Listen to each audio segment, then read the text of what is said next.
rumah ini untuk suatu ziarah rohani.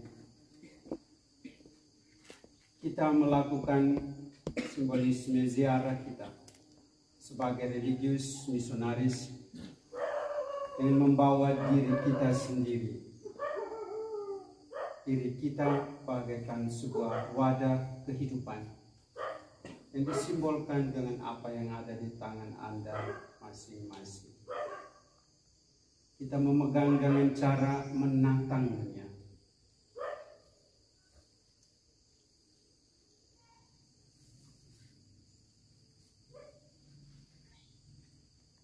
Dan kita melakukan ziarah kehidupan kita dalam kekuatan dan kegembiraan Roh Kudus. Dalam nama Bapa dan Putra dan Roh Kudus. Amin. Tuhan sertamu. Dan sertamu.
Sebab itu kukatakan dan kutegaskan ini kepadamu di dalam Tuhan.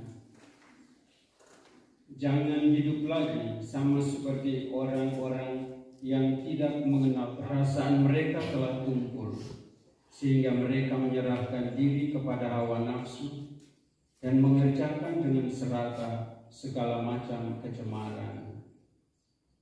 Tetapi kamu bukan demikian. Kamu telah belajar mengenal Kristus.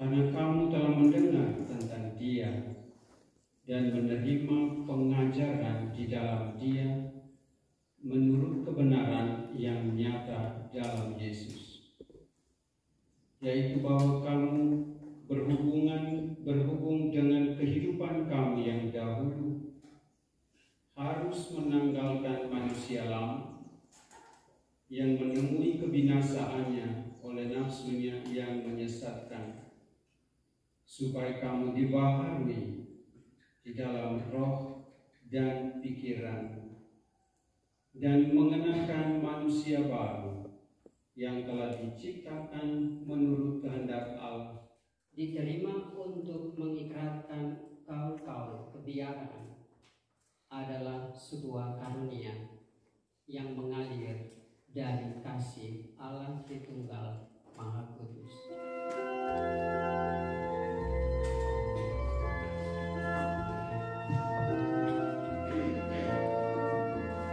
La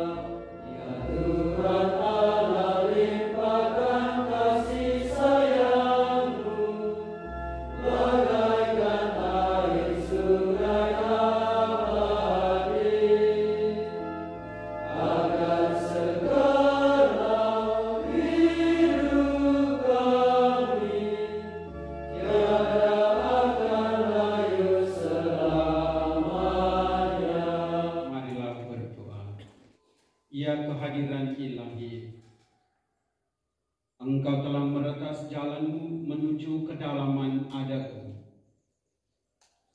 Ya rahasia kehidupan, Engkau telah memelihara aku sedari kandungan ibuku.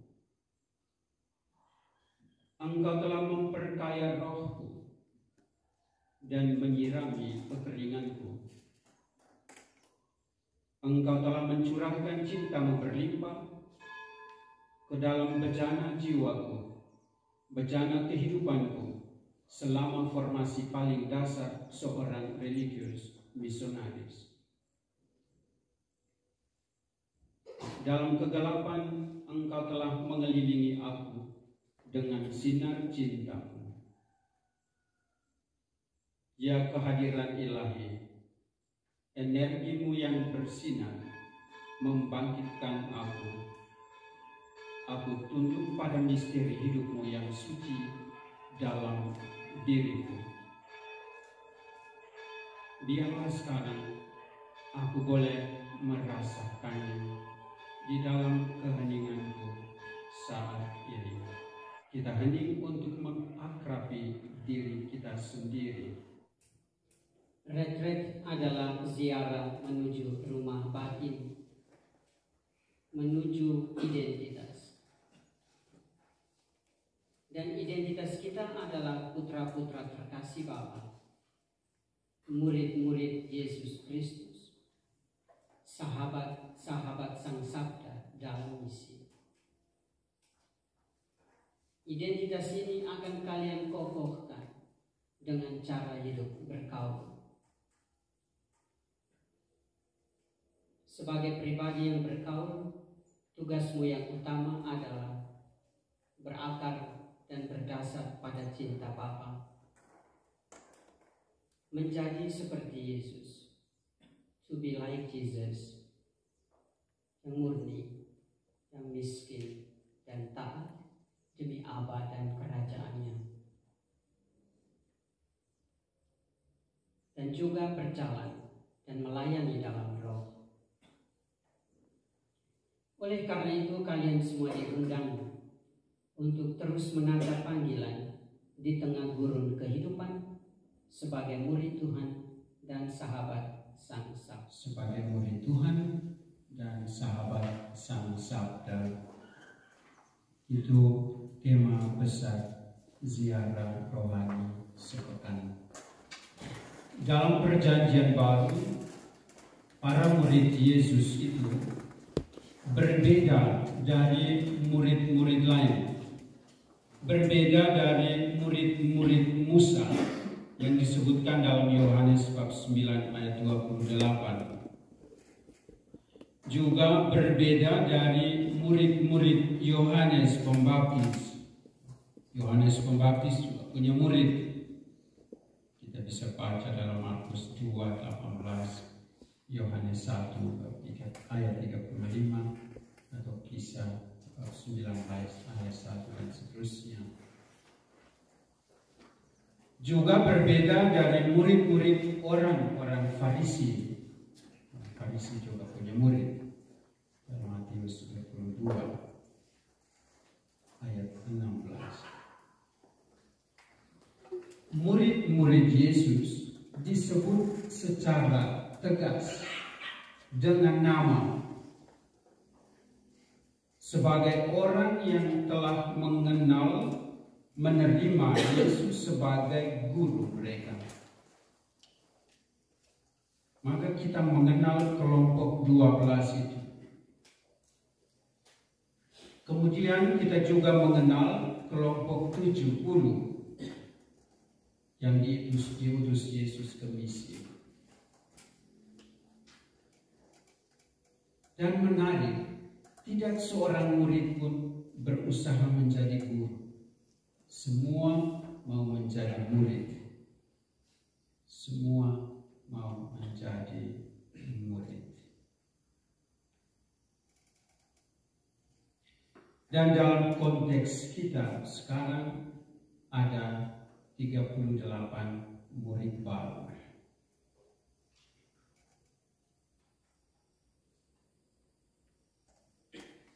semua.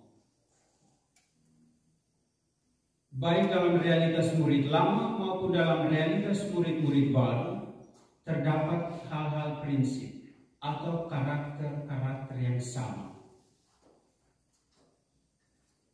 Karakter-karakter murid.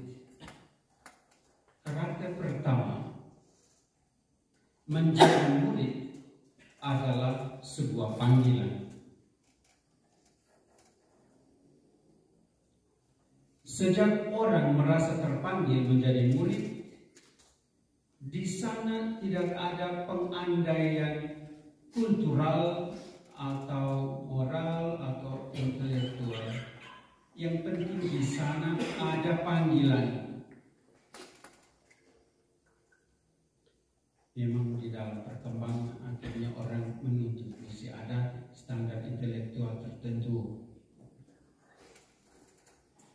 Tapi pada awal tidak ada pengandai intelektual.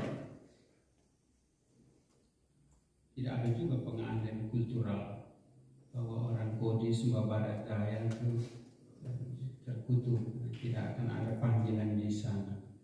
Itu ternyata panggilan ada. Yang penting di sana ada panggilan. Inisiatif memanggil datang dari Yesus sendiri. Dan kalau bisa baca kisah murid-murid itu dalam Markus atau dalam Yohanes. Inisiatif datang dari Yesus, dan di belakang Yesus ada Bapaknya yang memberi kepada Yesus para murid itu. Dan seperti kalian datang mengundang Yesus dan sedang diberi apa kepada Yesus. Itu kemuliaan yang luar biasa. Kadang-kadang kita tidak sadar bahwa kita diberi oleh Bapa kepada Yesus. Dialah yang akan menunjang kita. Maka setiap hari kamu selalu merenung, merefleksikan tentang Yesus. Hiduplah menurut apa yang kamu refleksikan. Yang kamu kenal Yesus selama 2 tahun di sini.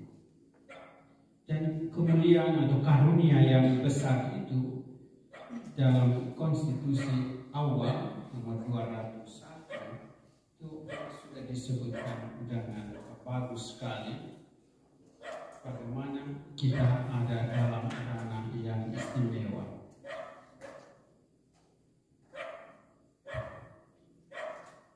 Dengan mengikrarkan kaul-kaul yang bersifat sederhana dan umum, yakni kemurnian yang ditabiskan bagi Allah, kemiskinan menurut Injil, dan ketaatan apostolis, kita menjawab seruannya dan mengikuti Dia dengan menjalankan nasihat-nasihat Injil. Oleh kaul-kaul ini, hubungan kita dengan Tuhan, dengan anggota-anggota serikat, dan dengan gereja menjadi lebih erat. Selain itu dikatakan, oleh kaul-kaul kita menjadi lebih kokoh dan bebas untuk melaksanakan tugas-tugas misioner kita. Kaul itu dirumuskan dalam konstitusi sebagai sebuah tabisan baru. Saya tidak tahu kamu refleksi bagaimana, April. Sebuah tabisan baru. Di konstitusi dikatakan, oleh tabisan yang baru ini, kekudusan yang telah kita terima dalam pembaptisan dikembangkan secara istimewa dalam hidup kita sebagai pelayan misioner. Dari nomor 201 kita lihat betapa menjadi murid itu adalah sebuah panggilan yang agung, sebuah panggilan yang mulia, dan karena itu apa yang kamu terima adalah sebuah panggilan juga. Karakter kedua dari seorang murid, memiliki relasi pribadi yang intim dengan Yesus. Relasi dengan Yesus adalah fundamental. Follow me, ikut aku, selalu mengungkapkan sesungguhnya attachment terhadap pribadi Yesus Kristus. Jadi kelekatan, keakraban dengan pribadi Yesus Kristus. Kalau Tuhan bilang ikut saya, follow me, ya, itu di sana bukan sesuatu yang netral. Bisa ada keterpautan yang jauh. Ini berarti seorang murid harus melepaskan masa lalu dan segala kemapanan dan rasa nyaman semu.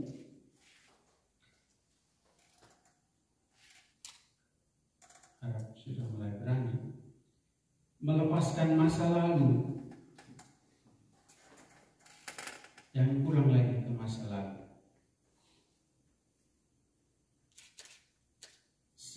Lepaskan segala kemapanan dan rasa nyaman yang semu atau yang palsu. Membentuk diri menurut contoh Kristus. Membentuk diri menurut contoh Kristus. Kalau Kristus lemah lembut, kamu juga lemah lembut. Mendengarkan ajaran dan firman-Nya, dan untuk menjadi serupa dengan Kristus. Menjadi serupa dengan Kristus.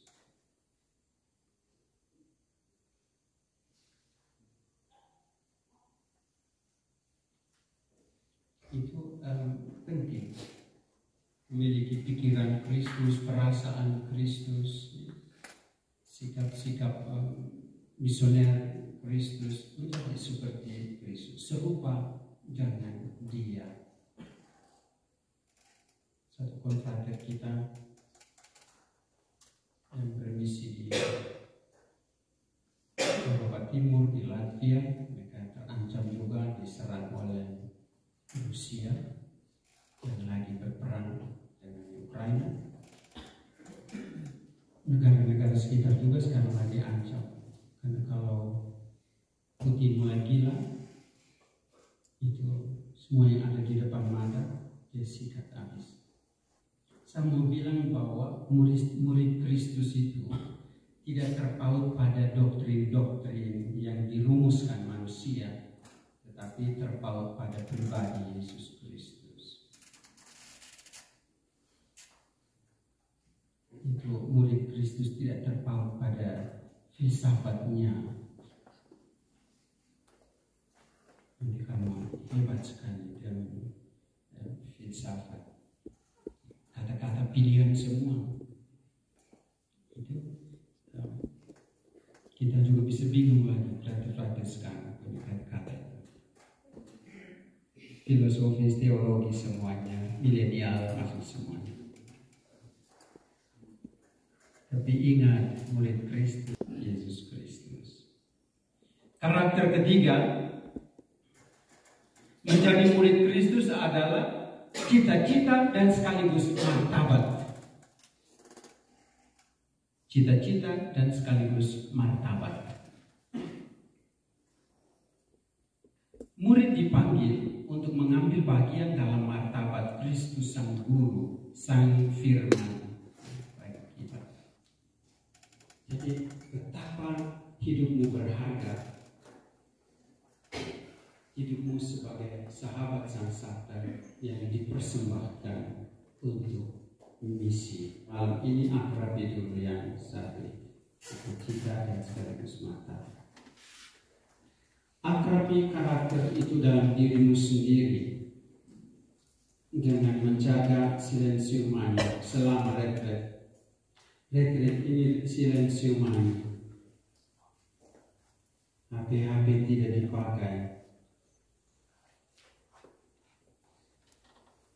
Kita mengakrabi karakter-karakter itu dengan doa, kontemplasi, refleksi, leksi divina, renungan tematis, Ekaristi suci, adorasi, dan juga dengan disiplin diri.